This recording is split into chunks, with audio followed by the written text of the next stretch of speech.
Okay, बच्चों, let's start the discussion of chapter number 10 in history, that is traders, kings and pilgrims.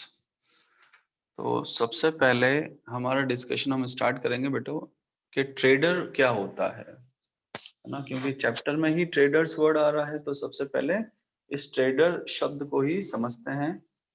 तो इसकी जो definition है वो किस तरह से बन सकती है कि ट्रेडर इज ए मर्चेंट और ए बिजनेसमैन, यानी कि इसे हम मर्चेंट भी कह सकते हैं या बिजनेसमैन भी कह सकते हैं, जो क्या करता है, who carries different kinds of material from one place to another, जो अलग अलग तरह की चीजों को बेचने या खरीदने के हिसाब से एक जगह से दूसरी जगह पर लेकर जाता है ना, उन्हें कहा जाता है ट्रेडर।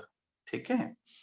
इसके बाद अब ये ट्रेड की बात क्यों आई यहाँ पर, क्योंकि भारत से बच्चों बहुत ही सारी चीजों का अन्य देशों में ट्रेड हुआ करता था, है ना, जिसमें खूब सारे गुड्स शामिल होते थे। जैसे उन चीजों में गोल्ड भी होता था, है ना, और अच्छी तरह के जो क्वालिटी स्पाइसेस होते हैं, जो अच्छे अच्छे क्वालिटी के जो मसाले होते हैं, स्पाइसेस यानी कि मसाले, वो भी होते था। और उन मसालों में खास तौर पर पेपर यानी कि काली मिर्च का बहुत ही ज्यादा डिमांड थी, मतलब बहुत ही ज्यादा रिक्वायरमेंट थी काली मिर्च दूसरे देशों में, जो कि भारत से वहां पर भेजी जाती थी। अब बाहरी दुनिया के देशों में काली मिर्च का जो प्रोडक्शन था, उत्पादन था, उस समय पर वो वहां नहीं होता था, इसलिए वहां पर काली मिर्च को काले सोने के नाम से जाना जाता था, यानी कि ब्लैक गोल्ड के नाम से। इसके अलावा जो ये सारी चीजें साउथ इंडिया में ही थी। साउथ इंडिया में इसके अलावा गोल्ड के साथ साथ जो कीमती पत्थर होते हैं, जिन्हें हम प्रीशियस स्टोन्स कहते हैं, उन्हें भी जहाजों के माध्यम से या समुद्र में जहाज की मदद लेकर एक जगह से दूसरी जगह पर भेजा जाता था, या फिर सड़क मार्ग से भी काफी ज्यादा व्यापारी कारवां के फॉर्मेट में। कारवां क्या होता है, जब मर्चेंट्स ग्रुप बनाकर मूव करते हैं from one place to another, then that form of group is known as कारवां। ठीक है। जिसमें कैमल्स भी होते हैं, हॉर्सेस भी होते हैं, है ना, डोंकी भी होते हैं, या बुलक कार्ट्स भी होती हैं। तो बाय रोड उन्हें इन सारे गुड्स को इन एनिमल्स के ऊपर कैरी कर दिया जाता है, और सारे जो मर्चेंट्स हैं वो एक साथ मूव करते हैं। और ग्रुप में यानी कि कारवां में मूव करने के पीछे रीजन ये होता है कि उस समय पर बेटा कोई अच्छे रोड्स तो थे नहीं, है ना, जंगल वगैरह हुआ करते थे, है ना। तो उन जंगलों में जंगली जानवर भी होते थे, है ना, लुटेरे भी होते थे। तो जो उनकी जान और माल दोनों की रक्षा नहीं कैसे की जाए, तो अगर अकेले होंगे तो उनका सामना करना थोड़ा मुश्किल होगा। इस वजह से वो लोग ग्रुप्स में मूव करते थे, और उन्हीं ग्रुप्स को कहा जाता था कारवां। ठीक है। इसके अलावा और क्या हम इस चैप्टर में पढ़ेंगे, इसके अलावा खास तौर पे ये बात आपको यहाँ पर सिखाई जाएगी बेटा कि जो व्यापारी थे उन्होंने इस रोड के रिस्क को कम करने के लिए, है ना, क्योंकि रोड के माध्यम से जंगलों में से होकर जाते थे तो रिस्क ज्यादा थी, लुटेरे डाकू वगैरह जंगली जानवर खूब होते थे। इसलिए उन्होंने खूब तरह के समुद्र के मार्गों को ढूंढना स्टार्ट किया, यानी कि they have discovered several sea routes. Several मतलब बहुत सारे सी रूट्स को उन्होंने डिस्कवर किया, और जिसकी मदद से वो आसानी से अपने जो गुड्स थे उन्हें दूसरी जगह पर भी लेकर जाते थे। और इसके लिए they took the advantage of the monsoon winds to make their journey quick, easy and comfortable, यानी कि वो अपने साथ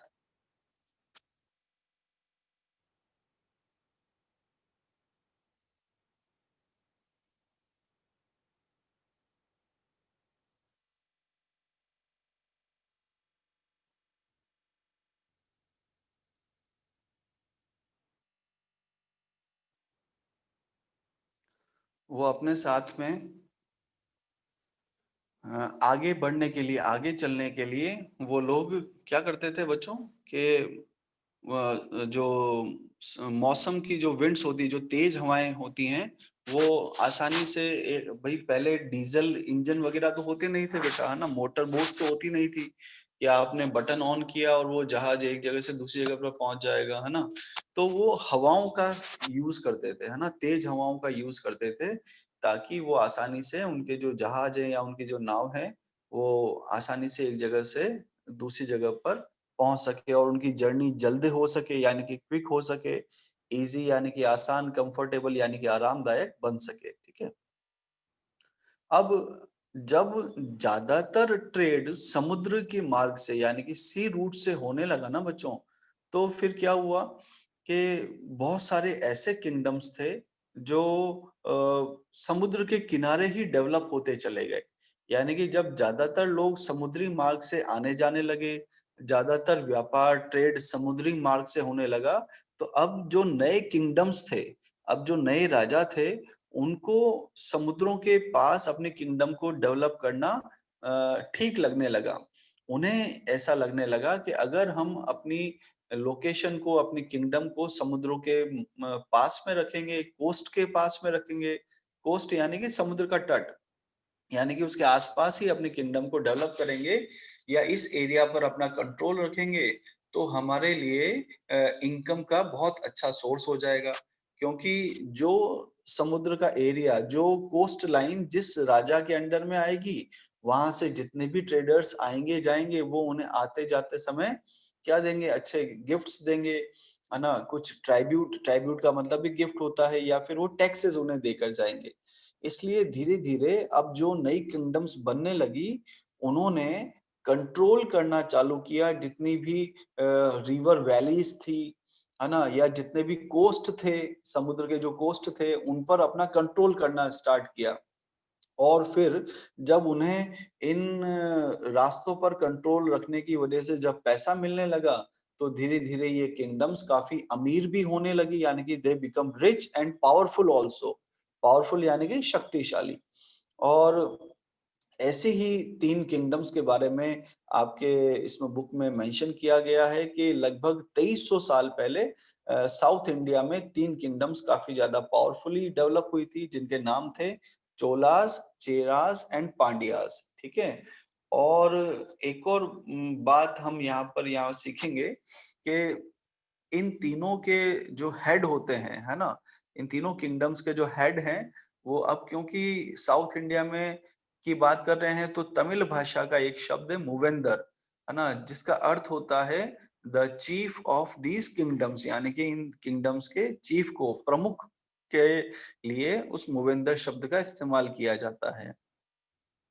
और ये जो इनके इन तीनों किंगडम्स के जो राजा थे, यानी कि जो चोलास, चेरास और पांड्यास थे, ये लोगों से डिमांड करते थे कि आप हमें महंगे महंगे उपहार दें और बदले में हम आपको सुरक्षा देंगे, यानी कि they demand the gifts from the people also. और इसी तरह से जब भी ये किसी वॉर पर जाते थे, किसी अभियान पर जाते थे, है ना, मिलिट्री एक्सपीडिशन एक वर्ड लिखा हुआ है आपके, है ना, मिलिट्री यानी कि सैन्य, और एक्सपीडिशन का मतलब होता है अभियान। तो जब भी ये किसी सैनिक के अभियान, सैन्य अभियान पर जाते थे, तो इनके इनके जो चीफ होते थे, यानी कि चोलास, चेरास और पांड्यास के जो चीफ होते थे बच्चों, ये गिफ्ट कलेक्ट करते करते थे आसपास के जितने भी नेबरिंग एरियाज होते थे, और या जो भी आसपास, जो भी बीच बीच में जो जगह आती जाती थी, वहां के लोग इनका स्वागत करते थे और इन राजाओं को खुश करने के लिए महंगे महंगे उपहार दिया करते थे। और फिर इनके चीफ क्या करते थे, ये जो भी गिफ्ट इनके पास में इकट्ठी होती थी, ये उसे वापस से डिस्ट्रीब्यूट भी कर देते थे। और डिस्ट्रीब्यूट किस में करते थे, जो इनके सपोर्टर्स थे, जो इनका समर्थन करते थे, जो इनके साथ उस सैन्य अभियान में यानी कि मिलिट्री एक्सपीडिशन में इनके साथ में जाते थे, थोड़ा गिफ्ट उनमें डिस्ट्रीब्यूट कर दिया जाता था। थोड़े गिफ्ट जो इनके सैनिक होते थे, जो सोल्जर्स होते थे, थोड़े उनको, थोड़े सपोर्टर्स को, और थोड़े गिफ्ट पोएट्स को, यानी कि उस समय के राजा अपने दरबार में एक कुछ कवियों को रखते थे। कवि को इंग्लिश में कहते हैं बेटा पोएट।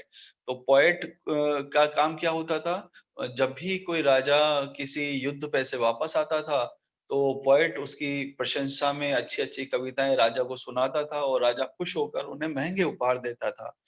तो इस तरह के जो गिफ्ट का जो डिस्ट्रीब्यूशन होता था, उसमें से कुछ हिस्सा पोएट को भी दिया जाता था।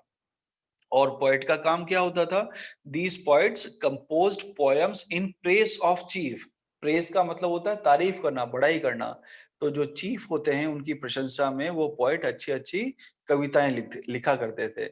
और इन्हीं कंपोजिशंस को, यानी कि ये जो इन पोएट्स की लिखी हुई चीजें हैं, इन्हें हम, आपको याद हो मैंने पिछले चैप्टर में आपको संगम लिटरेचर के बारे में बताया था, तो उन संगम का जो कलेक्शन है, संगम लिटरेचर का जो कलेक्शन है, उसमें हम इन पोइट्स की पोएम्स को देख सकते हैं। उसके कुछ समय के बाद में ही, यानी कि थोड़े सालों के बाद ही, एक और डायनेस्टी बेटा वहां पर वेस्टर्न इंडिया में, यानी कि पश्चिमी भारत में डेवलप होने लगी। और उस डायनेस्टी का नाम था सतवाहाना डायनेस्टी। क्या नाम था बेटा? सतवाहाना डायनेस्टी। और वैसे तो इस डायनेस्टी में खूब सारे रूलर्स हुए। अब डायनेस्टी शब्द को हम पहले ही समझ चुके हैं बेटा, कि डायनेस्टी शब्द का अर्थ होता है जब एक ही परिवार के लोग मिलकर राजा बनते हैं, यानी कि एक की पिता की मृत्यु के बाद उनकी संतान राजा बनती है, तो ऐसे किंगडम को डायनेस्टी कहा जाता है। तो सतवाहाना जो डायनेस्टी थी, उसमें ऐसे तो बहुत सारे रूलर्स हुए, लेकिन जो सबसे प्रमुख थे, जिनका इतिहास में सबसे ज्यादा नाम हुआ, वो थे गौतमी पुत्र श्री सतकर्णी।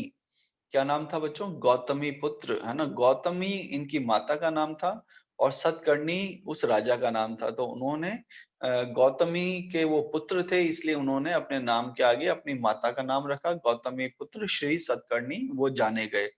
और जो सतवाहाना डायनेस्टी के जो रूलर्स थे, उन्हें लॉर्ड ऑफ दक्षिण पथ कहा जाता है बच्चों। लॉर्ड का मतलब होता है भगवान, और दक्षिण पथ यानी कि रूट टू साउथ, यानी कि साउथ इंडिया में जाने वाले मार्ग का भगवान माना जाता था सतवाहाना रूलर्स को। ऐसा क्यों?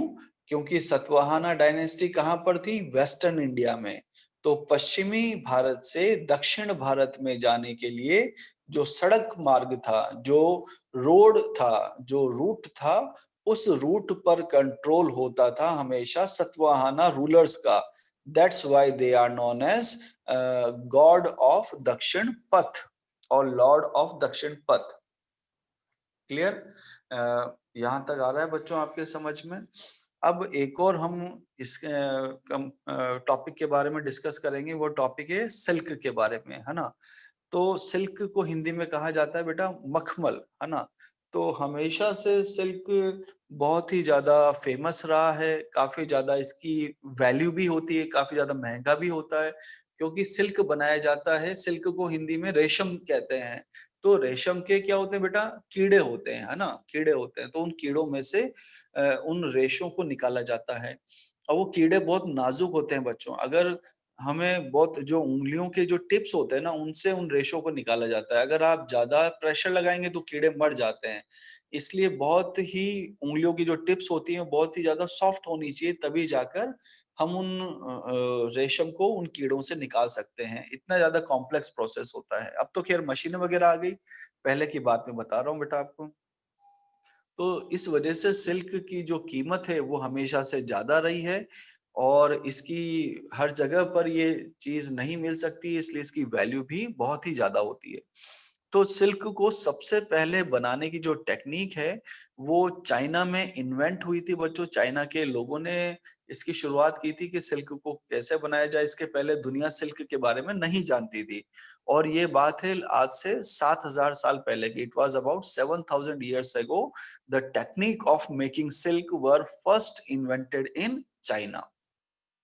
अब वहां के लोगों ने सिल्क रेशम निकाला, फिर उससे थ्रेड बनाया, थ्रेड से क्लोथ बनाए, और फिर वहां के जो ट्रेडर्स होते थे, वो वहां के हॉर्स पर या कैमल पर उस सिल्क से बने हुए कपड़ों को कैरी करके दूर दूर देशों में जाते थे या पैदल ही निकल जाते थे उन चीजों को लेकर, सिल्क से बनी हुई चीजों को लेकर उन्हें बेचने के हिसाब से या दूसरे देशों के राजाओं को गिफ्ट देने के हिसाब से, ताकि उन देशों के राजा भी उन्हें खुश हो सकें और उन्हें अच्छे से उनका ट्रीटमेंट करें, उनके आने-जाने पर पाबंदी नहीं लगाएँ और जो जितने भी चीनी मर्चेंट्स थे, जो चाइनीज़ मर्चेंट्स थे, वो जिन-जिन रास्तों से होकर इस सिल्क को बेचने के लिए जाते थे, वो सारा रूट कहलाता है बेटा सिल्क रूट। यानी कि the path followed by Chinese travellers for the trade off the silk is known as silk route. अब ये जो सिल्क रूट का जो है वो उसका कुछ हिस्सा, इस सिल्क रूट का कुछ हिस्सा एट प्रेजेंट क्या है बेटा, इंडिया में भी है। तो उस समय पर भारत की ये लोकेशन जो आज की बाउंड्री है वो नहीं थी, पहले इंडिया और जगह भर भी फैला हुआ था। तो हर राजा क्या चाहता था हमेशा उस समय पर, जहाँ-जहाँ, जिन-जिन रास्तों से ट्रेड होता था, उन रास्तों पर वो अपना कंट्रोल करना चाहता था। क्यों चाहता था ऐसा? ताकि उन रास्तों से उसे अच्छी कमाई हो सके, क्योंकि जो भी मर्चेंट उन रूट से आएँगे, जाएँगे, तो आते-जाते समय उन्हें अच्छे महँगे-महँगे तोहफ़े देकर जाएँगे या फिर टैक्स देकर जाएँगे। तो उन राजाओं की इनकम का सोर्स बन गया था ये। इसलिए उस रूट के आस-पास जितनी भी किंगडम्स थी, वो हर किंगडम आपस में लड़ाई झगड़ा करती रहती थी, एक दूसरे के ऊपर अटैक करती रहती थी और इसका रीजन ये था कि वो लोग चाहते थे कि ये जो सिल्क रूट है वो उनके कंट्रोल में आ जाए, ताकि उस रूट से जितने भी टैक्स कलेक्ट होंगे वो उस राजा के पास में जाएंगे। ठीक है, तो आज बेटा हम यहीं तक पढ़ते हैं, है ना। आई होप आपको ये चीजें